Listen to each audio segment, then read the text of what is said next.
ओम उमा महेश्वराय नमः। आप सभी का हमारे YouTube चैनल पर हार्दिक स्वागत है। आज सुने सोमवार व्रत की पौराणिक कथा। बहुत समय पहले वास्कल नामक गांव में बिंदुक नाम का एक ब्राह्मण रहता था। वह अधर्मी, दुरात्मा एवं महापापी था। उसकी स्त्री बहुत सुंदर थी। उसका नाम चंचुला था। वह सदा उत्तम धर्म का पालन करती थी, परंतु बिंदु वेश्यागामी था। इस तरह कुकर्म करते हुए बहुत समय व्यतीत हो गया। उसकी स्त्री काम से पीड़ित होने पर भी स्वधर्म नाश के भय से क्लेश सहकर भी काफी समय तक धर्म भ्रष्ट नहीं हुई, परंतु आगे चलकर वह भी अपने दुराचारी पति के आचरण से प्रभावित होकर दुराचारिणी और अपने धर्म से विमुख हो गई। इस तरह दुराचार में डूबे हुए उन पति पत्नी का बहुत सा समय व्यर्थ बीत गया। वेश्यागामी, दूषित बुद्धि वाला वह दुष्ट ब्राह्मण बिंदुक समयानुसार मृत्यु को प्राप्त हो नरक में चला गया। बहुत दिनों तक नरक के दुखों को भोग कर वह मूढ़ बुद्धि पापी विंध्य पर्वत पर भयंकर पिशाच हुआ। इधर उस दुराचारी बिंदु के मर जाने पर वह चंचुला नामक स्त्री बहुत समय तक पुत्रों के साथ अपने घर में रहती रही। पति की मृत्यु के बाद वह भी अपने धर्म से गिरकर पर पुरुषों का संग करने लगी थी। सतियां विपत्ति में भी अपने धर्म का पालन करना नहीं छोड़ती। यही तो तप है। तप कठिन तो होता है, लेकिन इसका फल मीठा होता है। एक दिन दैव योग से किसी पुण्य पर्व के आने पर वह अपने भाई बंधुओं के साथ गोकर्ण क्षेत्र में गई। उसने तीर्थ के जल में स्नान किया एवं बंधुजनों के साथ यहाँ वहाँ घूमने लगी। घूमते घूमते वह एक देव मंदिर में गई। वहाँ उसने एक ब्राह्मण के मुख से भगवान शिव की परम पवित्र एवं मंगलकारी कथा सुनी। कथावाचक ब्राह्मण कह रहे थे कि जो स्त्रियां व्यभिचार करती हैं, वे मरने के बाद जब यमलोक जाती हैं, तब यमराज के दूत उन्हें तरह तरह से यंत्रणा देते हैं। वे उसके कामांगों को तप्त लौह दंडों से दागते हैं। तप्त लौह के पुरुष से उसका संसर्ग कराते हैं। ये सारे दंड इतनी वेदना देने वाले होते हैं कि जीव पुकार पुकार कर कहता है कि अब वह ऐसा नहीं करेगा, लेकिन यमदूत उसे छोड़ते नहीं। कर्मों का फल तो सभी को भोगना पड़ता है। देव, ऋषि, मनुष्य सभी इससे बंधे हुए हैं। ब्राह्मण के मुख से ये वैराग्य बढ़ाने वाली कथा सुनकर चंचुला भय से व्याकुल हो गई। कथा समाप्त होने पर सभी लोग वहां से चले गए। तब कथा बाँचने वाले ब्राह्मण देवता से चंचुला ने कहा, हे ब्राह्मण, धर्म को न जानने के कारण मेरे द्वारा बहुत बड़ा दुराचार हुआ है। स्वामी, मेरे ऊपर कृपा कर मेरा उद्धार कीजिए। आपके प्रवचन को सुनकर मुझे इस संसार से वैराग्य हो गया है। मुझ मूढ़ चित्त वाली पापिनी को धिक्कार है। मैं निंदा के योग्य हूँ। मैं बुरे विषयों में फंसकर अपने धर्म से विमुख हो गई थी। कौन मुझ जैसी कुमार्ग में मन लगाने वाली पापिनी का साथ देगा?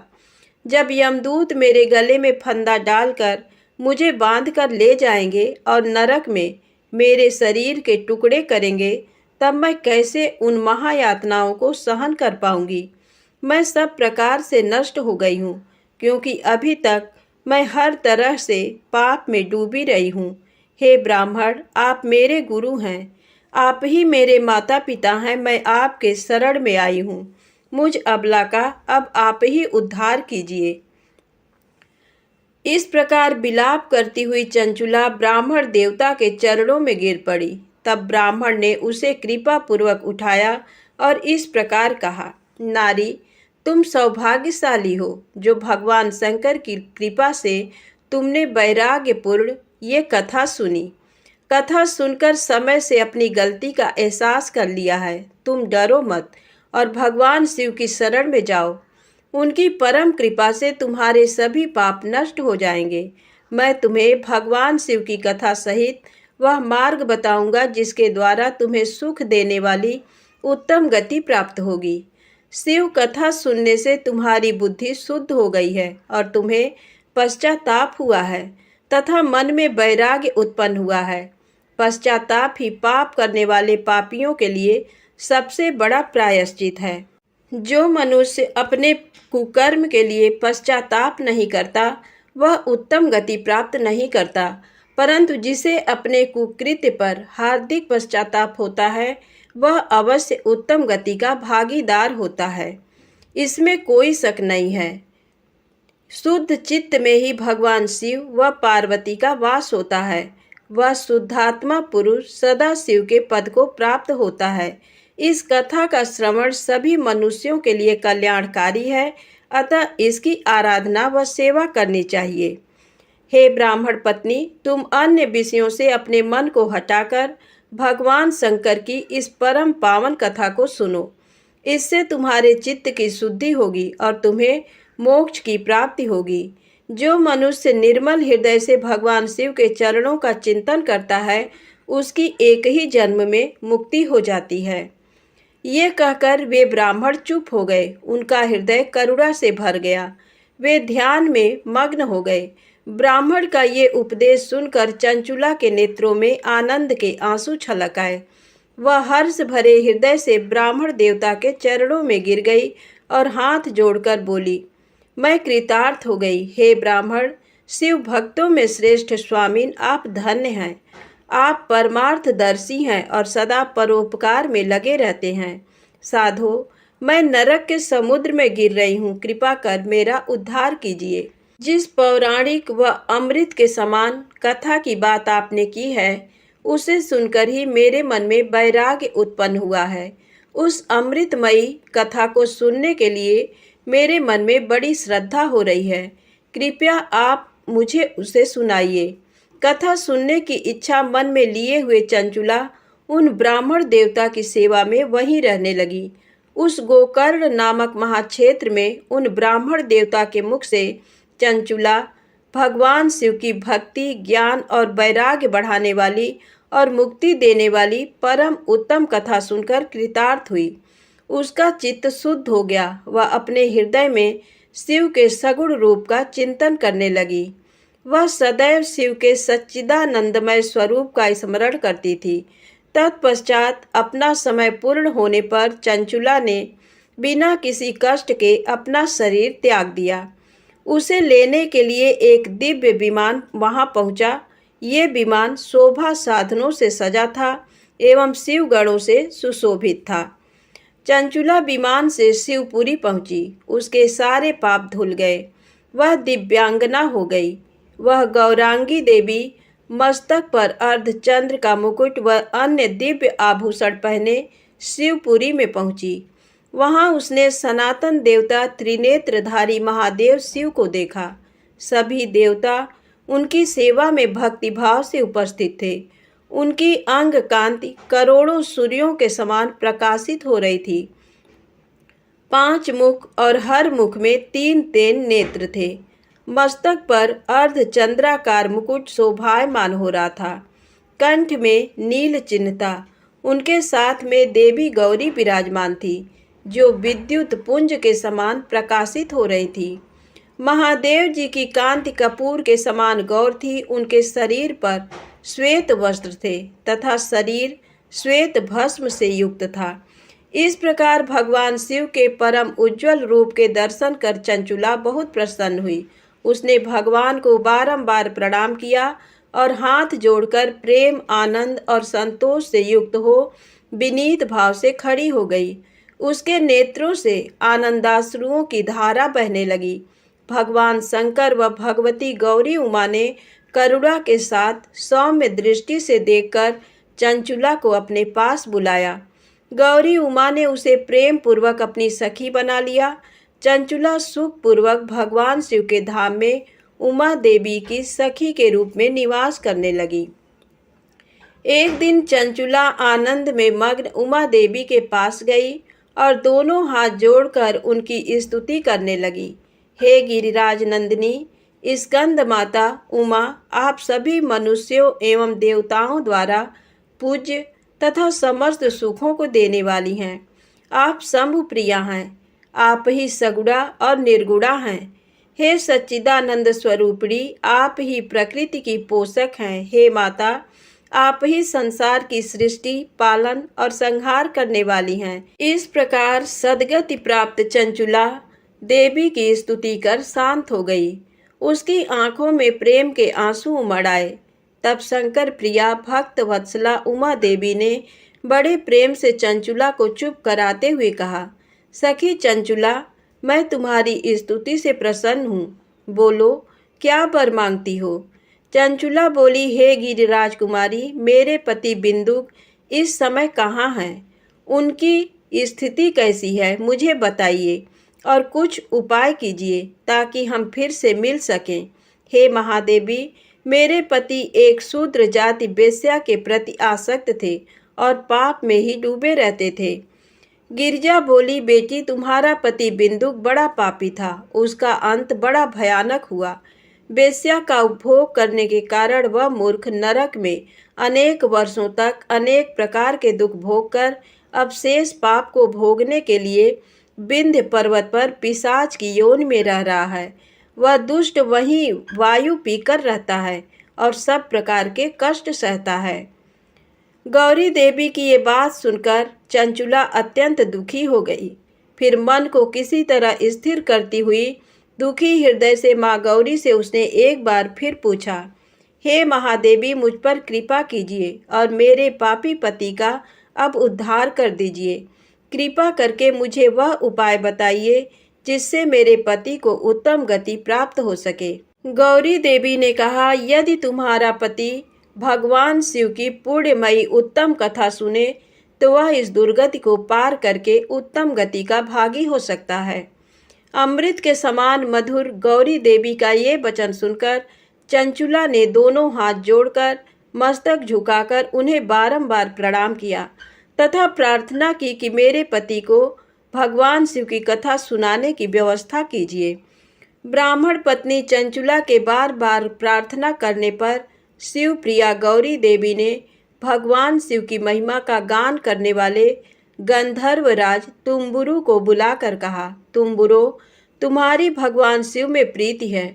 तुम मेरे मन की सभी बातें जानकर मेरे कार्यों को सिद्ध करते हो। तुम मेरी इस सखी के साथ विंध्य पर जाओ, वहाँ एक महाघोर और भयंकर पिशाच रहता है।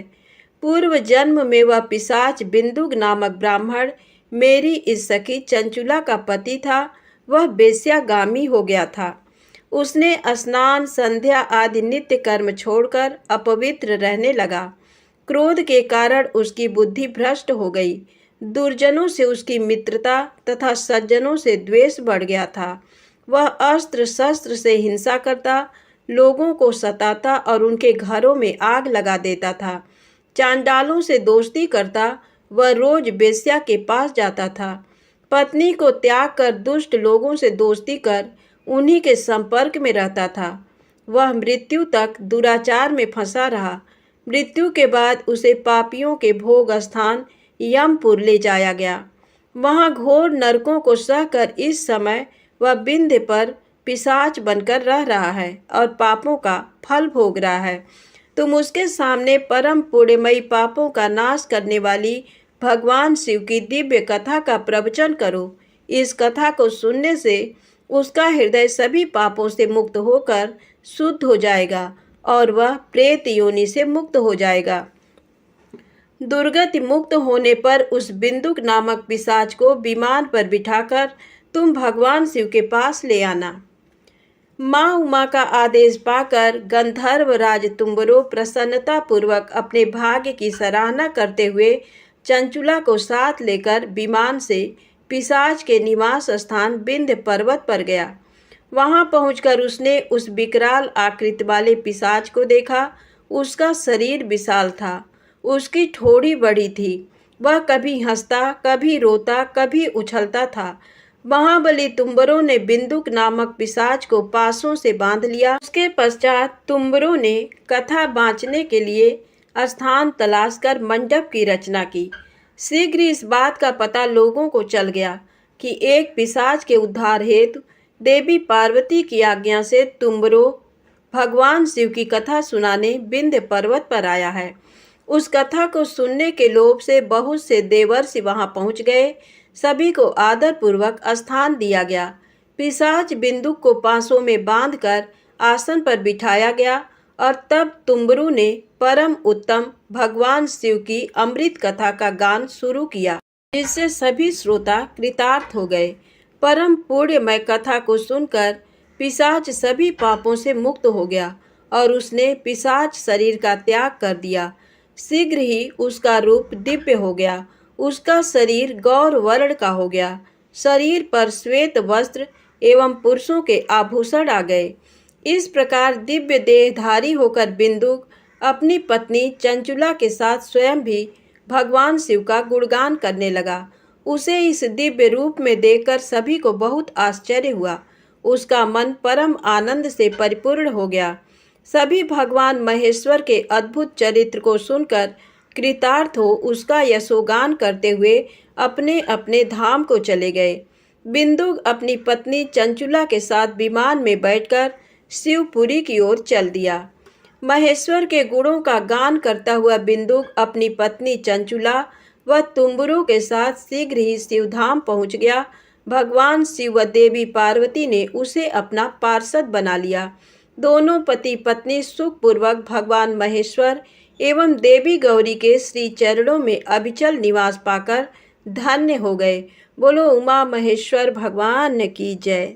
एक समय की बात है, किसी नगर में एक साहूकार रहता था। उसके घर में धन की कोई कमी नहीं थी, लेकिन उसकी कोई संतान नहीं थी। इस कारण वह बहुत दुखी था। पुत्र प्राप्ति के लिए वह प्रत्येक सोमवार व्रत रखता था और पूरी श्रद्धा के साथ शिव मंदिर जाकर भगवान शिव और पार्वती जी की पूजा करता था। उसकी भक्ति देखकर एक दिन माँ पार्वती प्रसन्न हो गई और भगवान शिव से उस साहूकार की मनोकामना पूर्ण करने का आग्रह किया। पार्वती जी की इच्छा सुनकर भगवान शिव ने कहा कि हे पार्वती, इस संसार में हर प्राणी को उसके कर्मों का फल मिलता है और जिसके भाग्य में जो हो उसे भोगना ही पड़ता है। लेकिन पार्वती जी ने साहूकार की भक्ति का मान रखने के लिए उसकी मनोकामना पूर्ण करने की इच्छा जताई। माता पार्वती के आग्रह पर शिव जी ने साहूकार को पुत्र प्राप्ति का वरदान तो दिया, लेकिन साथ ही ये भी कहा कि उसके बालक की आयु केवल 12 वर्ष होगी। माता पार्वती और भगवान शिव की बातचीत को साहूकार सुन रहा था। उसे ना तो इस बात की खुशी थी और ना ही दुख। वह पहले की भांति शिव जी की पूजा करता रहा।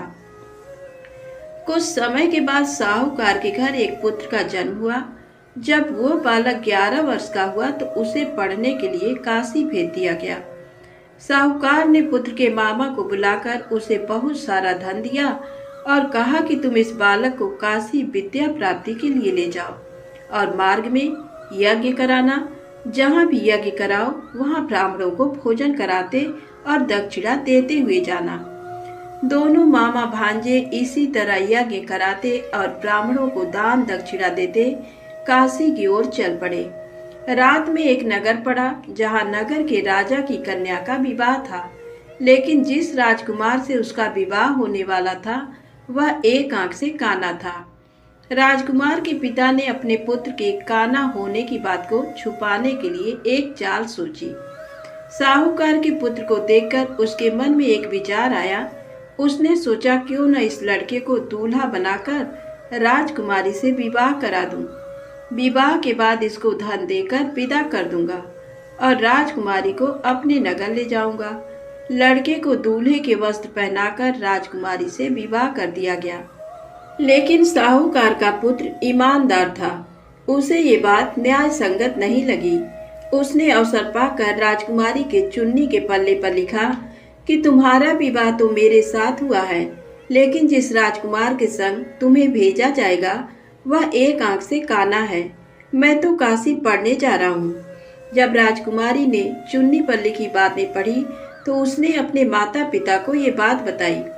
राजा ने अपनी पुत्री को विदा नहीं किया, जिससे बारात वापस चली गई। दूसरी ओर साहूकार का लड़का और उसका मामा काशी पहुंचे और वहां जाकर उन्होंने यज्ञ किया। जिस दिन लड़के की आयु 12 साल की हुई उसी दिन यज्ञ रखा गया। लड़के ने अपने मामा से कहा कि मेरी तबीयत कुछ ठीक नहीं है। मामा ने कहा कि तुम अंदर जाकर सो जाओ। शिव जी के वरदान के अनुसार कुछ ही देर में उस बालक के प्राण निकल गए। मृत भांजे को देख उसके मामा ने विलाप शुरू किया। संयोगवश उसी समय शिव जी और माता पार्वती उधर से जा रहे थे। पार्वती ने भगवान से कहा, स्वामी, मुझे इसके रोने के स्वर सहन नहीं हो रहा है। आप इस व्यक्ति के कष्ट को अवश्य दूर करें। जब शिव जी मृत बालक के समीप गए तो वह बोले कि ये उसी साहूकार का पुत्र है जिसे मैंने 12 वर्ष की आयु का वरदान दिया। अब इसकी आयु पूरी हो चुकी है। लेकिन मातृभाव से विभोर माता पार्वती ने कहा कि हे महादेव, आप इस बालक को और आयु देने की कृपा करें, अन्यथा इसके वियोग में इसके माता पिता भी तड़प तड़प कर मर जाएंगे। माता पार्वती के आग्रह पर भगवान शिव ने उस लड़के को जीवित होने का वरदान दिया। शिव जी की कृपा से वह लड़का जीवित हो गया। शिक्षा समाप्त करके लड़का मामा के साथ अपने नगर की ओर चल दिया। दोनों चलते हुए उसी नगर में पहुंचे जहां उसका विवाह हुआ था। उस नगर में भी उन्होंने यज्ञ का आयोजन किया। उस लड़के के ससुर ने उसे पहचान लिया और महल में ले जाकर उसकी खातिरदारी की और अपनी पुत्री को विदा किया। इधर साहूकार और उसकी पत्नी भूखे प्यासे रहकर बेटे की प्रतीक्षा कर रहे थे। उन्होंने प्रण कर रखा था कि यदि उन्हें अपने बेटे की मृत्यु का समाचार मिला तो वह भी प्राण त्याग देंगे, परंतु अपने बेटे के जीवित होने का समाचार पाकर वह बेहद प्रसन्न हुए। उसी रात भगवान शिव ने व्यापारी के स्वप्न में आकर कहा, हे श्रेष्ठी, मैंने तेरे सोमवार के व्रत करने और व्रत कथा सुनने से प्रसन्न होकर तेरे पुत्र को लंबी आयु प्रदान की है। इसी प्रकार जो कोई सोमवार व्रत करता है या कथा सुनता और पढ़ता है, उसके सभी दुख दूर होते हैं और समस्त मनोकामनाएं पूर्ण होती हैं। प्रेम से बोले शंकर भगवान की जय हो। अब आइए सुने भगवान शिव की दूसरी कथा, बैजू के भोले बाबा बैजनाथ। बैजू निहायत ही सीधा और सरल इंसान सवेरे शाम जानवर चराता और बाकी का समय मंदिर की साफ सफाई में। एक बार पुजारी बाबा 2 महीने के लिए तीर्थ पे जा रहे थे। बैजू को बुलाया और कहा, बैजू, मंदिर की सारी जिम्मेदारी तुम्हारे ऊपर है और एक बार भोलेनाथ को भोग लगाए बिना खुद भोजन मत ग्रहण करना। बैजू दूसरे दिन नहा धो के जैसे तैसे बन पड़ा। भोजन तैयार कर भोलेनाथ के सामने थाली लेके हाजिर। बाबा, भोजन कर लो। बाबा टस से मस नहीं। सवेरे से शाम हो गई, ना बाबा ने भोजन ग्रहण किया और ना ही बैजू ने। 2-3 दिन यही सिलसिला चला। चौथे दिन बैजू का धीरज टूट गया। पास पड़ी लाठी उठाई और जकड़ दिया शिवलिंग पे। तत्काल भोलेनाथ हाजिर, पीठ मलते हुए। बोलो बैजू, क्या बात है? बैजू बोला, 4 दिन से तुम्हारे चक्कर में बिना कुछ खाए पिए गुहार लगाए रहे हैं, सुनाई नहीं पड़ा और लाठी जकड़ा नहीं के हाजिर। चलो भोजन करो तो हमहू कुछ खाई। बेचारे भोलेनाथ पीठ मलते चुपचाप आनंद के अतिरेक में डूबे, कच्चा पक्का जैसा भी था खाने लगे। अब बैजू बोला, बाबा, बड़ा कस के लगा है, रुको तुम भोजन करो। कहते हुए बैजू अंदर जाके चंदन लेकर आया, भोलेनाथ के पीठ पे लगाने लगा। भोजन के बाद भोलेनाथ चलने लगे तो बैजू बोला, कल शाम से आ जाइयो, ठीक है ना? बाबा ने कहा, हाँ हाँ बैजू, कल टाइम से आ जाएंगे। अगले दिन भोलेनाथ माता पार्वती के साथ विराजमान। बैजू बोला, बाबा, ये कौन है आपके साथ? तब बाबा ने कहा, तुम्हारी अम्मा है, माता अन्नपूर्णा। बैजू ने कहा, आओ आओ अम्मा। तुरंत बेचारा भाग के दरी ले आया, बिछाया, अंदर से 2 थाली में भोजन लेके हाजिर। बाबा ने पूछा, बैजू, तुम्हारे लिए भोजन बचा है ना? बैजू क्या बताता, बोला, हाँ बाबा, चिंता ना करो, बहुत है। आनंद में डूबे अश्रुपूरित नेत्रों से भोजन खत्म किया। तीसरे दिन फिर माता पार्वती के साथ विराजमान, वो भी समय से पहले। बैजू हकबकाया, बाबा आज इतनी जल्दी? माता पार्वती मुस्कुराई, बोली बैजू आज खाना मैं बनाऊंगी। लाख मना करने के बावजूद बैजू की एक ना चली। माता पार्वती ने भोजन तैयार किया और 3 थाली में सजा के ले आई। भोजन शुरू। बैजू ने तो जिंदगी में ऐसा स्वादिष्ट भोजन किया न था, लेकिन भगवान शिव वही भाव व प्रेम के भूखे भोलेनाथ ने पार्वती मैया से कहा, शिवा। माता ने कहा, हाँ स्वामी, आज भोजन में आनंद नहीं आ रहा है। माता की आंखों से आंसू निकल रहे थे। सच स्वामी, ना वो स्वाद है ना वो रस। धन्य है माता अन्नपूर्णा, जिनके नाम मात्र से भोजन में मिठास बढ़ जाए। उनको खुद का बनाया भोजन बेस्वाद लग रहा था। 2 महीनों का भोग सामग्री और कहाँ 3 आदमी का भोजन। बेचारे बैजू को अपने जानवर तक बेच देने पड़े। किन्हीं कारणवश पुजारी बाबा बजाय 2 महीनों के 1 महीने के अंदर ही तीर्थ से वापस आ गए।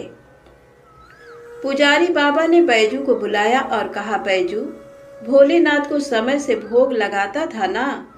बैजू ने कहा, हाँ पुजारी बाबा, पर बाबा तुम तो कहत रहे हो कि वो अकेले आएंगे, पर वो तो माता अन्नपूर्णा के साथे आवत रहें और दोनों जने कस के भोजनों करत रहें।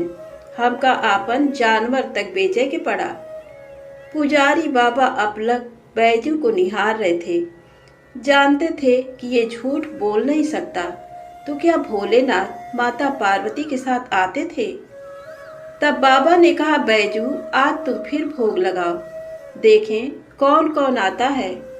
बैजू बेचारा समय से भोजन लेके हाजिर। बुलाना शुरू। काहे को भोलेनाथ आए? बुलाते बुलाते थक गया, पर ना भोलेनाथ को आना था ना वो आए।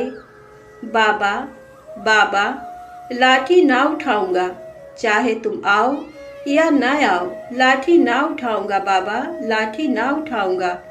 बस शिवलिंग पकड़ के रोए जा रहा था और यही बोल रहा था, बाबा लाठी ना उठाऊंगा। तभी अचानक आवाज आई, बैजू आंखें खोलो बैजू, हम आ गए, आंखें खोलो बैजू। सामने ही माता पार्वती और भोलेनाथ विराजमान थे। लिपट गया चरणों में। माँ बाबा, जो आज तुम न आते तो जान दे देता मैं अपनी। भोलेनाथ ने बैजू को हृदय से लगाया। बोले, बैजू बेमोल विज्ञा तेरे हाथों में। सुन, आज से मुझसे पहले लोग तेरा नाम लेंगे, फिर मेरा। आगे बैजू, पीछे नाथ बैजनाथ। तो प्रेम से बोले, बाबा बैजनाथ जी की जय हो। भगवान शिव माता पार्वती की तीसरी कहानी। एक बार माता पार्वती ने भगवान शिव से कहा कि प्रभु, मैंने पृथ्वी पर देखा है कि जो व्यक्ति पहले से ही अपने प्रारब्ध से दुखी है, आप उसे और ज्यादा दुख प्रदान करते हैं, और जो सुख में है आप उसे दुख नहीं देते हैं। भगवान ने इस बात को समझाने के लिए माता पार्वती को धरती पर चलने के लिए कहा और दोनों ने इंसानी रूप में पति पत्नी का रूप लिया और एक गांव के पास डेरा जमाया। शाम के समय भगवान ने माता पार्वती से कहा कि हम मनुष्य रूप में यहाँ आए हैं, इसलिए यहाँ के नियमों का पालन करते हुए हमें यहाँ भोजन करना होगा। इसलिए मैं भोजन की सामग्री की व्यवस्था करता हूँ, तब तक तुम भोजन बनाओ। जब भगवान के जाते ही माता पार्वती रसोई में चूल्हे को बनाने के लिए बाहर से ईंटें लेने गई और गांव में कुछ जर्जर हो चुके मकानों से ईंटें लाकर चूल्हा तैयार कर दिया। चूल्हा तैयार होते ही भगवान वहां पर बिना कुछ लाए ही प्रकट हो गए। माता पार्वती ने उनसे कहा, आप तो कुछ लेकर नहीं आए, भोजन कैसे बनेगा? भगवान बोले, पार्वती अब तुम्हें इसकी जरूरत नहीं पड़ेगी। भगवान ने माता पार्वती से पूछा कि तुम चूल्हा बनाने के लिए इन ईंटों को कहाँ से लेकर आई? तो माता पार्वती ने कहा, प्रभु इस गांव में बहुत से ऐसे घर भी हैं जिनका रखरखाव सही ढंग से नहीं हो रहा है। उनकी जर्जर हो चुकी दीवारों से मैं ईंटें निकाल कर ले आई। भगवान ने फिर कहा, जो घर पहले से खराब थे तुमने उन्हें और खराब कर दिया। तुम ईंटें उन सही घरों की दीवार से भी तो ला सकती थी। तब माता पार्वती बोली, प्रभु, उन घरों में रहने वाले लोगों ने उनका रखरखाव बहुत सही तरीके से किया है और वो घर सुंदर भी लग रहे हैं। ऐसे में उनकी सुंदरता को बिगाड़ना उचित नहीं होता। भगवान बोले, पार्वती, यही तुम्हारे द्वारा पूछे गए प्रश्न का उत्तर है। जिन लोगों ने अपने घर का रखरखाव अच्छी तरह से किया है, यानी सही कर्मों से अपने जीवन को सुंदर बना रखा है, उन लोगों को दुख कैसे हो सकता है। मनुष्य के जीवन में जो भी सुखी है वो अपने कर्मों के द्वारा सुखी है और जो दुखी है वो अपने कर्मों के द्वारा दुखी है। इसलिए हर एक मनुष्य को अपने जीवन में ऐसे ही कर्म करने चाहिए कि जिससे इतनी मजबूत व खूबसूरत इमारत खड़ी हो जाए, कभी भी कोई भी उसकी एक ईंट भी निकालने ना पाए। प्रेम से बोले शंकर भगवान की जय हो। आइए सुने गणेश जी की कहानी। एक गांव था जिसमें एक सेठ जी अपने परिवार के साथ रहते थे। सेठ जी का गांव के पास के ही शहर में बड़ा व्यापार था।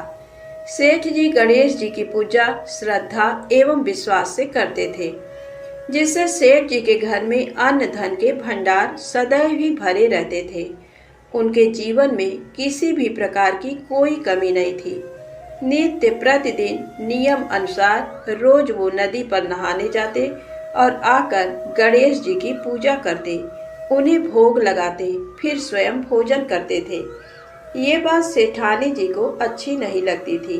वो धार्मिक नहीं थी और ईश्वर में इतना विश्वास नहीं रखती थी। एक बार सेठानी जी ने सोचा कि ये इतना गणेश जी को मानते हैं, गणेश जी की पूजा करते हैं, इससे होता क्या है। आज तो देखती हूँ वो कैसे गणेश जी की पूजा करते हैं। अगले दिन जब सेठ जी नदी पर नहाने जाते हैं तो सेठानी जी गणेश जी की मूर्ति को उठाकर मूर्ति को कपड़े से ढककर बगीचे में जमीन में दबा देती हैं।